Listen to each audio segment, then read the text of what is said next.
Hello and thank you for joining us. This is Brian, your host of the Perish the Thought Show. The opinions of said host and our guests have not been sanitized or scientifically tested, so please consume at your own risk. Ladies and gentlemen, and whoever else is listening, my guest today is Ben Schilaty, co-host of the Questions from the Closet podcast and author of the book, A Walk in My Shoes, Questions I'm Often Asked as a Gay Latter-day Saint. Ben is with me today because I have, in the past 6 or so months, been doing a ton of homework into the LBGTQ community after my oldest daughter came out as queer. One of the first stops on my path has been listening to their podcast. He and his co-host, Charlie Bird, are touching the lives of the straight and gay communities by openly sharing their own messy and marvelous coming out stories. Well, welcome, Ben. And you are here because you have a phenomenal podcast called Questions from the Closet. Thank you. And it's with Charlie Bird. And he's too cool to be with us today, apparently. Charlie is very cool. Yeah, he's very cool. I'm like the less cool, the dynamic duo, but I'd like to think I'm still a little dynamic. No, I don't think so. You got a better voice for this than he does, for sure. Oh, that's true. 100%. Yeah, I mean, hands down, right? Yes.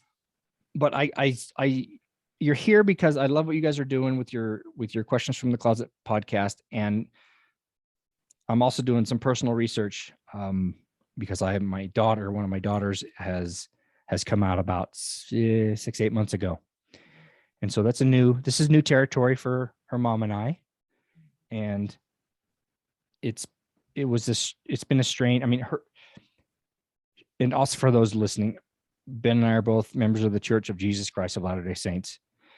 My daughter has left the club, and it's been a challenging go around with trying to keep that relationship intact, because she's got some trauma, some hurt from growing up in it, and she was married in the temple, and that didn't work out so well. So I've been doing a lot of research, listening to trans podcasts, gay podcasts, reading books from people like you. Awesome. The book that you wrote called A Walk in My Shoes, just to try to, at the very minimum, understand the world that she's in. So I appreciate what you and Charlie are doing. Yeah, of course. And I'm sure your daughter is so glad that you're doing your best to learn and understand. I hope so. Because I want to have a relationship with her, and just, loving my neighbor is my baseline for most things in life. And she's my neighbor. And I want to understand, because I want the relationship with her. I don't want her to feel like she can't talk to us about the most important things in her life. And that has been the case for quite a while. Yeah. I'm paraphrasing a quote, but the quote was basically, to be loved and to be understood are so similar that most people can't tell the difference. Well, it says right here, you put it in your book. It says, someone has said that people would rather be understood than loved, right? And Ben, I was looking at there's on the next page, you said, I would rather have been dead and straight than alive and gay. Holy hell. This is about you and your show and what you're doing. So I want you tell me why did you guys start the show? Maybe a little bit about your story, and then people can read your book, because your book's very short, which I love, and powerful. Well, thank you. I want it to be something that someone could grab and read in the afternoon if they're a fast reader, or read in a few days. And my story, it's about me, of course, because it's my story. But really, I wanted the book to be like a teaching memoir where people could learn principles. And principles are just truth that's packaged, ready for application. So I thought, well, if I can tell people some principles, give them some truth, and they can go and unpack all those principles. And I wrote my book for straight people. LGBTQ people will find good things in it. But I wrote the book I wish my parents had. I wish my church leaders had. And you might not have noticed this, but on purpose, almost all the quote unquote heroes in my book are straight people, because I want people to get a bunch of examples of things that they could do and how they could respond and how to help people. So the reason I wrote the book and started the podcast was because I know the people in my community, and we have a really good community, just wonderful people who are loving and kind, who unfortunately sometimes just aren't versed in all topics and can be ignorant. And I don't think the ignorance comes out of malice. It's just a lack of proximity, just a lack of understanding. And so I thought, well, if I can bring people into my shoes, let them see things from my perspective, then that can help create a more loving, kind, inclusive community. So that's what it was all. That's where the book came from. And then the podcast comes from a similar vein, but the podcast is meant for closeted LGBTQ individuals in the Church of Jesus Christ of Latter-day Saints. And even though that's our target audience, tons of people, the moms listen to us. We're loved by the moms far too much, the moms of LGBTQ kids.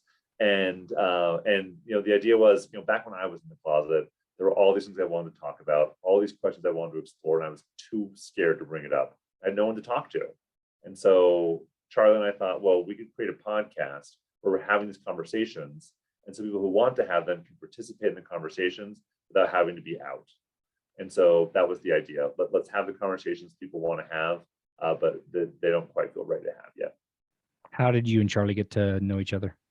Yeah, so there are a couple LGBTQ Latter-day Saint organizations that have yearly conferences, and we met at one of those conferences back in the fall of 2017. And I was 33 at the time. I just moved from Arizona back to Provo to start a master's in social work at BYU. And Charlie, he's 9 years younger than me, so he was like 24 and pretty closeted. And he came to this conference really scared. And I saw him, could tell he was feeling a little uncomfortable. So I went up and introduced myself. We chatted a bit. I found out he was a BYU student. And I was like, hey, I'm a student too. We should grab lunch sometime. And I meant it as hey, we can be friends, no need to be alone. But he thought I was asking him on a date, which I was not. So he was kind of scared of me.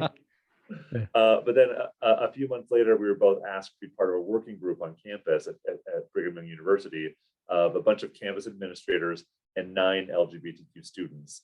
And we met weekly to have discussions about how to help campus be a more inclusive place for LGBTQ students. And so he and I were 2 of the 9 students on this committee, and that's how we became good friends.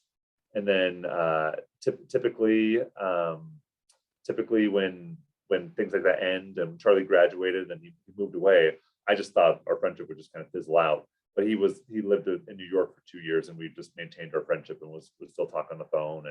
And then when he moved back to Provo, that's when we started the podcast. It was actually before he moved to Provo, we started the podcast. So great that it's worked out. What has been the most aha moment since you started doing it that you guys have learned?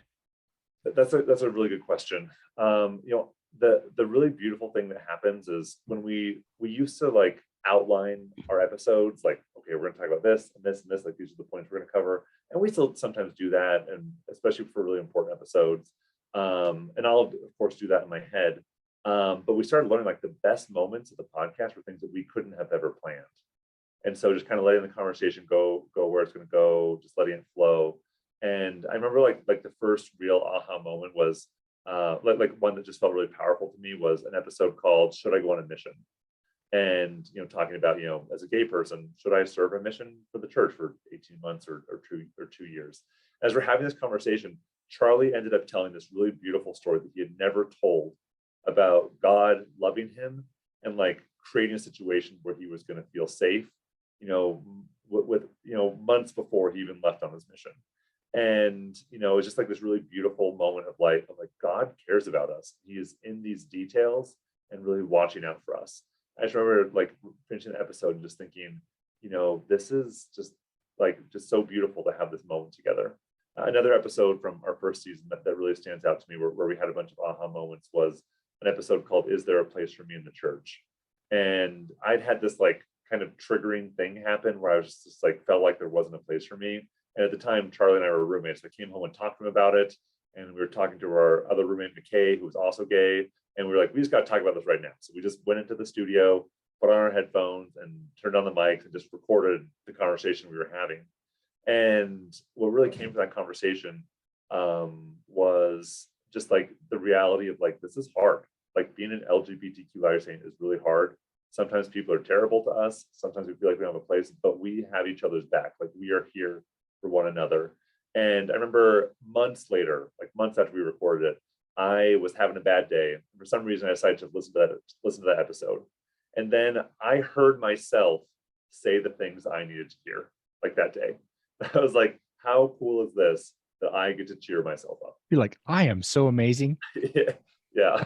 And that was just really, really fun and beautiful. And so, yeah, we have those kinds of aha moments. And another one from a recent episode, this is probably like, you said your biggest aha moments. I'm sharing a couple of aha moments. This is probably my biggest one, just happened recently. And we recorded an episode called What If I'm Feeling Totally and Completely Devastated? And I talked about having a crush on this guy. This was just a couple months ago, like having a crush on this guy, but not being able to date him, just like working through those feelings, like feeling like so sad about it all. And then as we were talking, I just remembered this moment I had a few weeks before, where my landlady, Charlotte, who's 88, had showed me her journal entry from 40 years before. It had this really beautiful, touching story in it. And she asked her husband, like what was the best thing he could have imagined, like the best news he could have imagined that day. And then the thing he wanted, like it happened, like this miracle had happened. And so when he said the thing you wanted, she said, well, you got it. I remember just like telling that story in the podcast, thinking like all these trials, like all these struggles, like someday someone's going to say, you got it. Like the thing that you were striving for, that you were fighting for, like you got it. And, I try not to focus on outcomes and like specific things. And, the you got it that I want is to be able to return to live with my heavenly parents, to kneel at the Savior's feet and to have him say, well done, thou good and faithful servant. No pressure. I think I'll make it. I think we'll all make it. Yeah, I do. And I think the other side, I know sometimes we can get hung up on eternal life and the life after. And my philosophy is, I think God's going to sort most of that out. And we need to focus on here because I can't do anything about what's going on there. And I even my daughter, she's from my wife's first marriage. And at one point she was worried because her bio dad has left and she was worried about how that's going to work out in the end because she wasn't quote unquote sealed to my wife and I. Yeah. And that's when I said, Ethan, I think God's going to work it out. He's going to work out all these little things that we get butthurt and hung up about now. So don't stress about it. Just live your life as best you can and try not to be a big a dink as you were yesterday. So, Yeah, 100%. What we said reminds me of a scripture in the Doctrine and Covenants, which it's in section 58, verse 3. And it says, ye cannot behold with your natural eyes for the present time the design of your God concerning those things which will come hereafter, and the glory which shall follow after much tribulation. I love that because it's so clear. Like we can't picture the next life. Like we don't know what's going to happen. We can't even imagine it. And so, we can try, but a lot of the things that we worry about, they're going to be fixed. That doesn't mean it doesn't cause heartache now. The analogy I always give is, you wouldn't say to someone who just sent their kid off on a mission for 18 months or 24 years, who's crying, like, well, don't cry about it. Like they're going to come back. Like it's going to be okay. Like those feelings of like hurt and pain and like missing someone are real now, even though it's all going to be okay and the reunification is going to happen. So it is going to work out, but also like the feelings of like, where do I fit in? Like, how does this work? Like, what does my family look like? Those feelings are still real and valid now too. Yeah. Because that's when I was reading your book. I mean, I commend your willingness to, because that's just having relationships, and you talked about intimacy, and that's I try to. If I didn't have that in my life, that would be tough, and that'd be tough to reconcile with still being a member in good standing or whatever. That's you're a better man than I. Well, there's no need to compare, Brian. Well, in that respect, I'm going to. That's how do you? That's tough. That's a tough one. I don't know. I don't even know how to ask that. Yeah. Well, the truth is, like, I have to make hard choices in my life all the time. Everyone has to make hard choices. And I remember one time, this is a story I share in my book really briefly, where I was talking to my friend Leanne on the phone, and I was just crying. I was like, why do I have to choose between being in a church that I love and being with someone that I love? Why do I have to make that choice when straight people don't have to? And she just cried with me and just like felt my pain with me. And then as she just listened, what the Savior would have done, because the shortest verse in our scriptures just says Jesus wept because Mary had just told Jesus that her brother Lazarus had died. And Jesus didn't say, look, Mary, I got this. No need to cry. It's going to be fine. I'll go raise him from the dead. Like, it's fine. Like, don't cry. That's not what he did. He was like, he felt her pain with her. And then he raised her from the dead, or raised Lazarus from the dead, which was really awesome. And then, so as Leanne and I were talking, I quoted my favorite line from Preach My Gospel, which says, all that is unfair about life can be made right through the atonement of Jesus Christ. And so I experience a lot of unfairness. And everyone does. Like, everyone's life includes some measure of unfairness. And I have a lot of unfairness in my life. I know that all that will be made right through the atonement of Jesus Christ. And so what I try and do now is just say, okay, how can I be useful? How can I be helpful? How can I build the kingdom of God? And how can I do this, as me? And God's given me lots of opportunities to do that. And I think we'll continue to. So, whenever I think, oh man, I wish I had a partner. I wish I had a partner. I think about 1 Corinthians 12, where Paul compares the body of Christ to an actual body. And, he says, the eye can't say to the ear, I don't need you. And the hand can't say to the foot, I don't need you. What's better, hearing or seeing? They're both important. And so when I think, oh man, I wish I had a partner like this person has a partner, that's me being a foot wishing I was a hand. But I'm not. And what I've learned is there are things that a single gay man can do that a married straight man can't. And I'm going to do those things. And I'm going to see my life not as a deficit, not, oh, I'm missing out on intimacy, or I'm missing out on a partner, or I'm missing out on children. Like, I don't have a deficit. Instead, I have added opportunities because of my status as a single gay person that allow me to serve in different and unique ways. So an example of that would be what? So my brother is 5 years older than me. And if you met him and like saw us together, you'd be like, are you guys twins? Like, we are super similar. And I'm living his gay life. Like, I am exactly him, except that I am gay. And if you were to compare our lives, they are super, super different. Because he has these 4 kids he has to take care of. He's got his job and his wife. He's got this like very like small life, this life where he's with his family, he's with his job, and he's in a stake presidency and does that work, and it's great. And it's a beautiful life. And my life is so different. Like, I am interacting with different people all the time, all day long. I'm traveling constantly to speak, and people call and they have problems, and I talk to them. I'm responding to all these emails. I get to work in the temple. Because I'm single, I have all this time to do things that I wouldn't if I were married. And so, there was a time in my life where I was single. I was just kind of depressed. I was like, well, I'm just gonna sit around and be sad.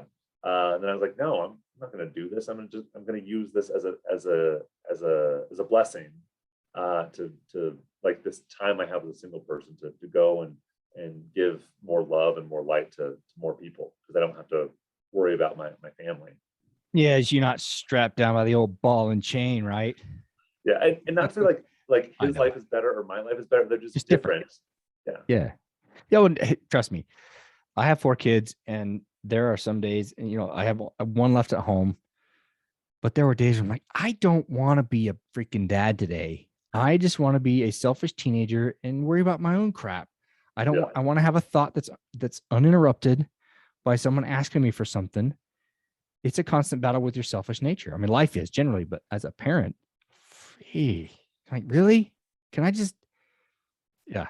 And I tell people that I've been trying to go inactive for 26 years but I can't seem to shake it, because I'm still battling with the dude that doesn't want to do any of this stuff. The dude that wants to be irresponsible. And I don't want to go today. I don't want to go to church today. I don't want to, and some days I don't, but yeah. Brian, it sounds like you're a human being. Weird. I know. Weird. Yeah. As you were talking, I was thinking about when I first came out to my parents, one of the first things my dad said, trying to be helpful, was, well, you're probably better off being single because being married is hard. Just like things could be worse, so be grateful for what you got kind of response. Yeah. And which wasn't helpful at all. Yeah. No. But it's true. I work full time at Brigham Young University as an administrator. But I also have been a therapist, and doing therapy and just like having a lot of friends who I've talked to, I know that like being married doesn't solve anyone's problems. No. Having kids doesn't make life full of bliss. There are struggles that come with any life choice. And so, it's not like, oh man, if I could just be married and have kids, life would be so easy. I mean, that's not true. Life would be life would be so different. Yeah, exactly. Yeah. And I remember thinking, like, I want to get married so I can like have a partner. And then I've had so many friends get married. And I remember seeing some of my friends get married, and then they would have a kid. And then they would both be really busy. Like one would be in school and one would work full time. So they would plan their schedule. So one would be home with the kid while the other was at work. Then they would switch. I was like, they never see each other because they're always taking care of this kid. I'm like, they have about as much of a partner as I do. Yeah. Because they never see each other. And so, I just learned that like every life comes with challenges and difficulties, and mine has challenges and difficulties, but I'm on the path that feels right for me, and it brings me a lot of joy. And tell me the job you have at BYU. Yeah, so I work in the honor code office. That's what we call our student conduct office. So every university by law has a student conduct office, and so we deal with students who violate or allegedly violate our code of conduct. And every university has something like that? Every university has one, and a lot of them even call it the honor code. So I didn't know. I thought BYU was an anomaly in that. I didn't realize that. Every university has one. And so I meet with students who violate our code of conduct and then help them get back to good standing with the university. So when I first heard that that's your job, I'm like, well, that's fascinating. That's I guess irony, I guess. Maybe not that was your job as a gay man. Mm-hmm. Yeah, I think it surprises and upsets a lot of people. It upsets the people? Oh yeah. There are some people who think that, BYU is far too liberal and I shouldn't be working here as a gay person. And there are other people who think that BYU is far too conservative and I'm just being a traitor to my own kind by working here. Traitor to your own kind? Yeah. Which kind? Like gay people. Yeah, so, no, it's like we are in such a world of if you're not whatever enough, then you've pissed off you're not the status quo enough, or not conservative enough, or liberal enough, or gay enough, or not gay enough, or straight enough. Yeah, and of course, I don't like people not liking me. I would love to be loved and adored. Of course. But at the same time, like I'm just trying to do the thing that works best for me, where I feel like I'm going to be the most useful. I feel like this is the place where I'm useful. Yeah, well, based on what I've read about you and what you've said, yeah, I think you're doing a phenomenal amount of good in the world. Thank you. Talk to, because I'm a parent of a gay child. Maybe what's some counsel for other? I guess maybe I should be given the counsel since I'm the parent, but I don't know. About when they come to this crossroad, for lack of a better term. Yeah. So Charlie and I did an episode of Questions from the Closet about a year and a half ago called "What Are the Stages of Coming Out?" And we talk about the experience someone usually has of coming out, and just really broadly, it's like, this isn't real. This isn't really happening. Then it's like, oh no, this is happening. How can I fix it? To maybe I am gay and maybe that is okay. And then being gay, there's like this pride stage where being gay is like all that you are. And it's like the most important thing. And you get to a place of synthesis where like being gay is just like part of your identity. So it's just, and I just like explain something really, really briefly, quite complex. But it's this whole process. And parents and families go through a similar process of, okay, my kid told me they're not gay or that they're gay. This can't be real. And then, okay, maybe this is real. Like, how do we fix this? Like, maybe they are gay and that's okay. And then like, oh my gosh, my kid is gay. I'm like, that's all that matters. Then they get to a place of like, okay, this is part of my kid and not all of who they are. And so for parents, I think it's important to recognize like you're going to have time you need time to adjust, to learn, to be in this new world. And I'll talk to a lot of LGBTQ kids, like teens or young adults. Like I came out to my parents and they were terrible and they just didn't get it. And then I say, well, how long did it take you to come to terms with your orientation? They'll say like, I don't know, 4 years, 5 years. I was like, well, you have to give them that same amount of time. Like, yes, that time. That statement, and then I think Charlie wrote that in his book that he was 24, and he said, that's been my existence for 24 years, so I have to give my parents that grace that I'm expecting from them. There's a lot of truth to that because it's fear. So when your kids come out to you, like it's okay to take time to like learn and understand, like not really get all first. So the thing that really helped me, like as a gay person, was getting to know other gay people, because I was like, oh, this isn't a unique thing. It was so good and healthy for me to meet other gay people. So I think for parents, proximity to the LGBTQ people, like getting close to other LGBTQ people who aren't their kid, is really important, because then it helps you see like your kid isn't unique. It's something that they're going through, that a lot of people are going through. And so that proximity can come in a lot of ways, podcasts, books, talking to friends and loved ones. That is super important. And I just like to share just a really short paragraph from my book. I wrote this on the second to last page, and I'm really proud of this paragraph. It's super short. I wrote this. I have one parting request. If you are tempted to give this book to an LGBTQ friend or loved one, I would ask you to resist that temptation and pause for a moment. Instead of giving them my story, can you invite them to tell you theirs? So I think for any parent, the most important thing is going to be listen to your kid, understand their story. And this isn't something that it's just one conversation, but something that needs to be revisited again and again and again. And so for parents of LGBTQ teens or young adults, I would recommend saying something like, thank you so much for trusting me. Thank you so much for telling me. Is it okay if I ask you a few questions? It's like, ask for their consent so that they're not sharing if they don't want to share. And then just asking these broad questions like, what has this been like for you? You told me yesterday, what happened yesterday that made you want to tell me then? Like, why now? You've known for years, why now? And that usually gives a window into what's going on into someone's life. And then I just ask follow-up questions, and people have really broad and different perspectives. And then I think an important part when you're asking these kinds of questions and having these conversations is to show that you're understanding. And so I would say, what I'm hearing you say is this, or is it okay if I summarize what I heard, then summarize what you're hearing, so that they feel understood. And then if there's something you say that wasn't quite right, then they can correct it. Well, I'm married and I suck at validation, but I'm working on it. It's a good skill to learn. It's a skill anyone. Such a good skill to learn, and I'm my brain still. Well, let's just fix it. Whatever the conversation is, let's fix it, because that's what. Anyway, very normal human response. Yeah. Which and with my daughter, I'd asked. I said, hey, can we have a conversation, not through text? I cannot do texting. Too much is missed. So can we please just have I want to know how long you've been feeling this way. Did when you were younger, did you feel like why couldn't you? I'm sad that we didn't provide an environment that was such that she felt she could talk about some of the concerns she had. And it's tough in this culture. In Utah is different than LDS communities elsewhere. It is different. And I've been outside in California. It is different. So that's what I want to do. I want to just start that. And she said she's willing. So that's progress in my book. Yeah, definitely. Just trying and one thing that I found is so important is, when you're entering a new world, like you're talking LGBTQ stuff for the first time, it's hard. And it's a whole new lingo, new information. And the way I describe it, it's like, I was a Spanish teacher for a long time. And when you learn a new language, you're going to make mistakes. You're going to conjugate verbs wrong. You're going to mispronounce things. You're going to accidentally swear.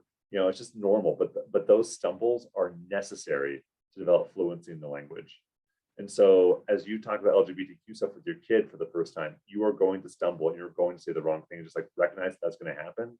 And then when you do, apologize and do better.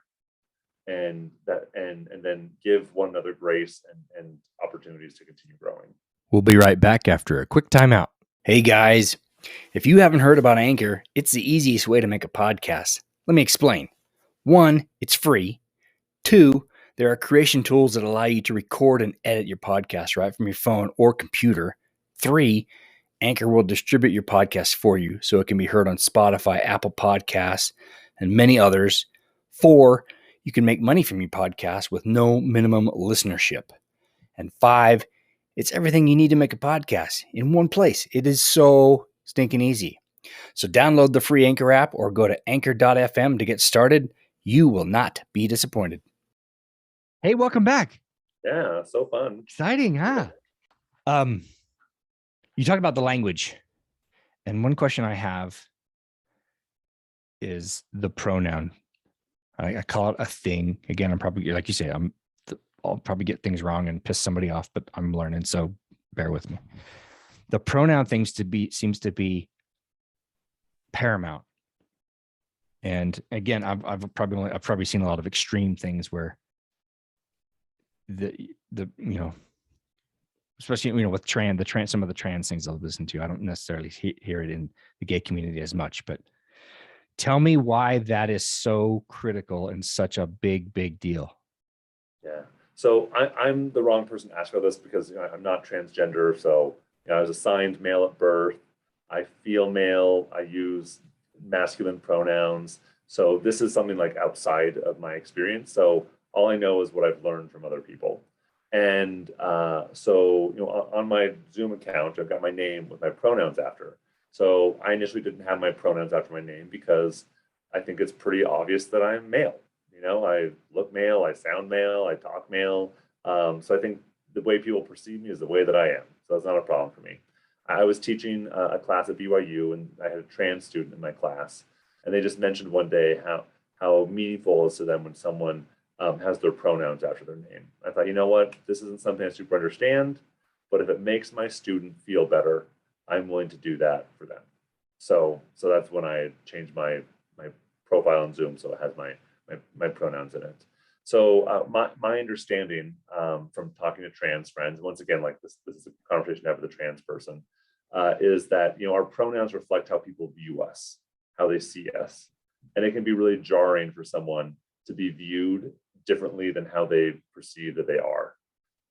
So I'll talk to people who they'll be ma'amed or sir'd when they're buying something at the grocery store. It's like, oh ma'am or sir. Like if someone were to say to me, oh hello ma'am, I'm like, well, that would just be jarring to me because I don't see myself as a woman. And but then for some people who are assigned male at birth, who identify as female, like being called sir is like really jarring to them because they don't feel like they're a man. So what that experience is like of this dysphoria, it's called gender dysphoria, like this incongruence between how you feel you are and how your body is or how people perceive you. I don't know what that's like. But I know that a lot of people have told me that it's really meaningful to them when I use their preferred pronouns. And so that's something that I strive to do just out of kindness, even though it's something that I personally don't understand or experience. Well, that makes sense. Then I have a niece, and I'm going to call her niece because that's how I tell the story. A niece who's trans male. I interviewed them again a year and a half ago, and I wanted to tell the whole story, and we had talked about it before that I needed to, hey, you were a little girl, whatever age. So I told the whole story, and I said I wanted to do that so everyone listening could understand the full story. So at the end, I got a lot of flack from people who they sort of missed the conversation, I think, and all they could focus on was you misgendered them. And they just kept hammering about misgendering them. I said, well, no, I did not. I can see how you say that, but I wanted to tell the full story. Yeah. And I had to do that. Otherwise people wouldn't know what was going on. But that was interesting to me. I'm like, you're missing the whole point of the conversation I had. You're hanging up on a title. It makes more sense to me now. But at the time I didn't get it, and it was confusing to me. Yeah. And, I think an analogy that I think a lot of people would understand who are members of the Church of Jesus Christ of Latter-day Saints are, the shift from a couple years ago when we moved from calling ourselves Mormons to members of the Church of Jesus Christ of Latter-day Saints or Latter-day Saints. My identity was Mormon. Like I grew up outside of Utah. Like I was like the Mormon. Like that was my nickname in high school, like the Mormon. Like this is this huge part of my identity. And then when the president of the church asked us to not refer to the church as the Mormon church, not to refer to ourselves as Mormons, like that was hard for me. But I had a number of friends who weren't members of the church who I talked to about this. And I said, hey, could you refer to me as a Latter-day Saint instead of as a Mormon? And they're like, whatever, I don't get the difference. But I asked them to do it, and they were kind enough to do that. And still, at first, it was so hard for me to just not say I'm Mormon because I was so used to saying that. But then as time went on, as I got more practice, I'm better just saying as a gay Latter-day Saint instead of as a gay Mormon. And so, it comes with time. And I'm just really grateful for the people who have taken the time to, respect how I refer to myself religiously when that changed. And I think that our trans friends, we can show them respect and kindness by honoring the way that they want to be seen as well. And now what I found we do as members of the church is we say, what haven't I asked you, or what do you want to talk about that I know it's a pretty broad question, but that I haven't, what do you want to share that maybe I haven't asked you yet? Yeah, there's this quote that I love. It's actually my favorite quote. And it comes from the Lorax. And the quote is, I see it on your wall. Is that on your shelf? Yeah, it's over there. My favorite quote. Yeah. It says, unless someone like you cares a whole awful lot, nothing is going to get better. It's not. And, I often tell a story about coming out to my best friend. He was the first person I came out to. He was my roommate. And when I came out to him, I was just so afraid that it was going to change our relationship. And so one of the first things I said to him was, I understand if you don't want to be my roommate anymore. Like this fear I'd had for years, for months, I finally verbalized it. I understand if you don't want to be my roommate anymore. And then Craig, my roommate, he responded by saying, why wouldn't I want to be your roommate? This doesn't change anything. Like, you're the same person you've always been. And that was just like such a healing thing for me. Now, what Craig didn't realize was the life-changing moment we had just had. And he had no idea that life-changing moment was about to happen. It just came out of nowhere for him. He had no time to prepare, but he said the right thing because he really cared about me. And so, the people that we interact with in our lives who are LGBTQ, who we don't know yet, when they come out to us, that's a life-changing moment for them. And if we really care about them, that can be a life-changing moment that helps change things for the good. And all it takes is just like that quote said, unless someone like you cares a whole awful lot, nothing is going to get better. It's not. And I talk to LGBTQ people all the time, and there are so many of them who just wish that they could die, just wish that they could disappear, who just wish that because of their orientation or their gender identity, they think it would be better for them not to exist. And that is not a world that's okay to live in. Like, it is not okay to live in that world. And so it's incumbent on all of us to care a whole awful lot so that people know, like we love you, we claim you, and you are part of our family forever. Like, you aren't a burden, you are a gift. And I think that's something that we can do a better job in our communities. We can. And I want to do a shout out to Joey Shepard, who actually is how I found you. He's apparently did not have a great coming out. No parties. Wasn't a good experience, and apparently still is not. So I'm going to have him on next, but I want to thank him for connecting us. And that breaks my heart when I hear that the whole disowned thing. And I think of, my daughter and maybe she thought that was going to happen. And, the opposite has happened. We love her for who she is, and we don't want her out of our lives. In fact, we've opened the doors wider since. I can't imagine as a parent doing that to a child. And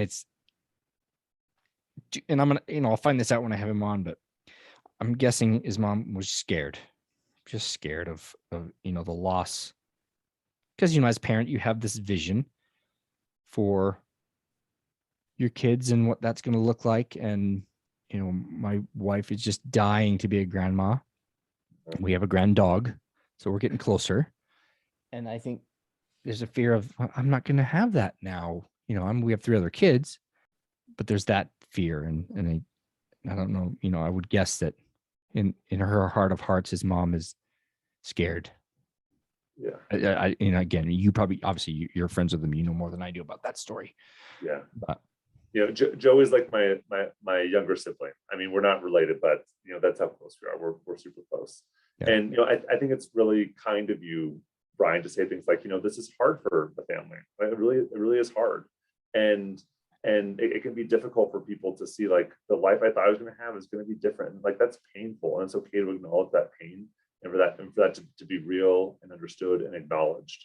And yet, when an LGBTQ friend or loved one comes out, as much as we have our personal reaction, like it's time to be, that conversation is about them. And there's this really beautiful show where I think it just shows like the best coming out experience possible, where this teenage kid comes out to his mom, and the first thing the mom says is, "Oh, honey, I am so sorry for all the times you wanted to tell me and felt like you couldn't." Like what a beautiful response. I'm sorry you felt like you couldn't tell me. And so, yes, let's deal with our own feelings. Let's see things from our perspective and deal with our own sadness and the way that things are changing, and work with all those emotions. And yet, when a loved one comes out, like, that moment is about them. And that there's a website the church has called counselingresources.churchofjesuschrist.org. And it says the most important thing you can do after a member discloses feelings of same-sex attraction is to listen and help them feel welcome. I think that's our charge. When someone shares anything vulnerable, we listen and we help them feel welcome. And say, how can I help is probably the best thing you could say. How can I help? What can I do? 100%.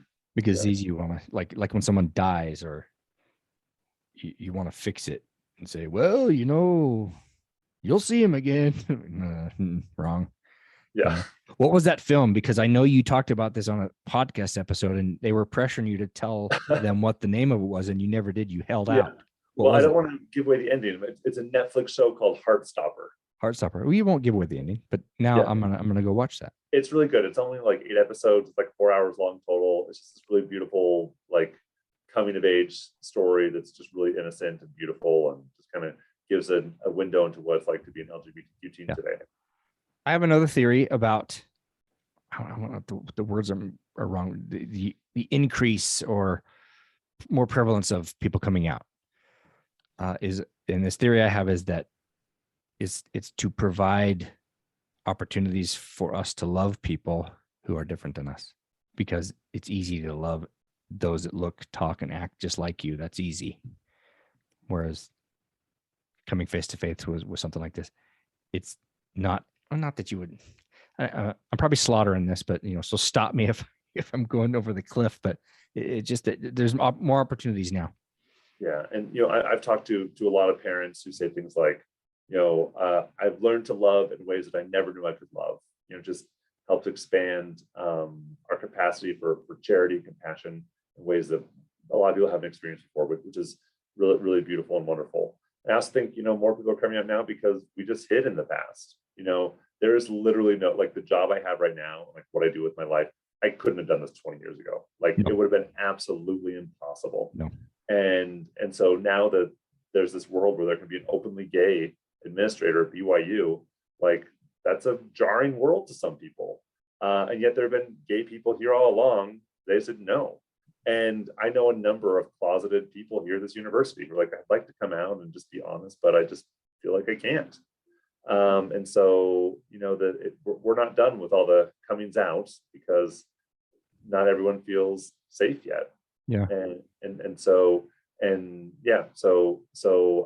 then as people share, what's in their heart, they're going to have more opportunities to help people love. And, there's a hilarious scripture in the book of Moses that talks about Zion, which is the people of God. It says that Zion is a people of one heart and one mind. I just love that, because it says, the people of God is a people that has their heart knit together, and we see people's hearts, and then we see their minds, and they see our hearts and our minds, and we understand one another. That's how we build the kingdom of God. And so we have this beautiful opportunity as more people are like sharing what's in their hearts, that we can build the kingdom of God by listening and understanding. Well, and practicing the second commandment, loving your neighbor. Yeah, it's that simple. And you're in your position because of the content of your character. I know I'm gonna beat that drum till the day I die. That's just so that's why you're. Is it? Yeah. To me, it's like you being gay is secondary to your character as a kind human being that's decent. Yeah. Thank you. The analogy I give is, there are all these ingredients that mix together to make up who I am. Things like being an extrovert and being a Latter-day Saint and being male and being gay. All these things work together to make who I am. It's not one thing is me, but it's all me together. And so if someone would like point out one of my characteristics and say like, well, that one doesn't matter. Well, it's not true, because all this works together. Is it okay if I share a quote from a church leader? Hey, this is your story, man. You can say whatever you want. So this is from M. Russell Ballard. He's an apostle in the Church of Jesus Christ of Latter-day Saints, formerly often referred to as the Mormon Church. See how fast you said that? What was that? See how fast you said the name because we feel pressured? Yeah, an apostle in the Church of Jesus Christ of Latter-day Saints. Now, you felt your brain stretch when you did that, didn't you? Because it's hard. It is hard. Go ahead. And he said this in a worldwide conference in April 2021. He said this: because we are the spirit children of God, everyone has a divine origin, nature, and potential. Each of us is a beloved spirit son or daughter of heavenly parents. This is our identity. This is who who we really are. I love that. We're all children of God. That's our identity. I think it's beautiful. Then he goes on to say this: our spiritual identity is enhanced as we understand our many mortal identities, including ethnic, cultural, or national heritage. This sense of spiritual or cultural identity, love, and belonging can inspire hope and love for Jesus Christ. And so, I have this overarching identity as a child of God, but these identities, like my orientation, also, like it says here, inspires hope and love for Jesus Christ. And so, is being gay like the core of who I am? No, but it's part of who I am. And so, if I were to say like I am gay and that's who all that I am, like I'm missing out on so much, and that would be a mistake. But if I also say like being gay isn't important, like it doesn't matter, like that's also incorrect, because my orientation has changed me and built a relationship with God in a way that wouldn't have happened the same if my orientation been different. And so I'm not saying like everyone needs to be gay to have a strong connection with God. Like that's definitely not what I'm saying. But I'm saying like our identities and the different parts of us really matter, because like Elder Ballard said, they can inspire hope and love for Jesus Christ. Fair point. Thank you, Ben, for coming on. I appreciate you sharing. I know you're a busy man and highly sought after. So have squoze me in, I appreciate that. And if, for what it's worth, if there's anything I could do to help you with anything on campus or your job or your show or whatever, I'd love to. Yeah, Brian, that's so kind. The thing that I just ask is that, first of all, that people listen to the LGBTQ stories of the people in their lives. Like that's the most important thing to me. Like my story matters the least, because people are going to turn off this podcast and I'm gone and they might never hear from me again. The stories that actually matter are the stories of the LGBTQ people in your lives. That's what matters. And then the thing that people can do if they want to support me is, share my book with a friend who needs to learn a little more, or share the podcast with someone who might benefit from it. And so just sharing my work is something that matters to me a lot as well. Well, tell us how people can find your book or connect with you on social and the podcast. Give all those details, and I will also put those in the show notes. Great. So I'm really easy to find because I'm the only Ben Schilaty on the internet. So that's a heavy duty role. No, yeah. So my handle on Instagram is my name, Ben Schilaty, and Schilaty is SCHILATY. And my book is called A Walk in My Shoes. You can get a Deseret book or on Amazon. And the podcast is called Questions from the Closet. You can get it on any podcast platform, or on, awesome. You can watch videos of it on YouTube as well. Yes. Yeah. And it's great stuff. You guys are doing great work. I appreciate it. And I will continue to do my part to help my family and help others, and hopefully other parents that might be listening to this. If they don't have someone coming out in their family, they might, or friends or neighbors. But again, I might, if one person or two people listen and change their world, then we've done our job. Yeah, definitely. And Brian, your daughter's lucky to have a dad like you who's doing his best to learn and understand. Hope so. It's big shoes to fill, but I'm trying. It's been fun. It'll be fun. It'll all be fine. I think we'll work through it, and family will be strong and we'll be okay. So again, thank you, sir.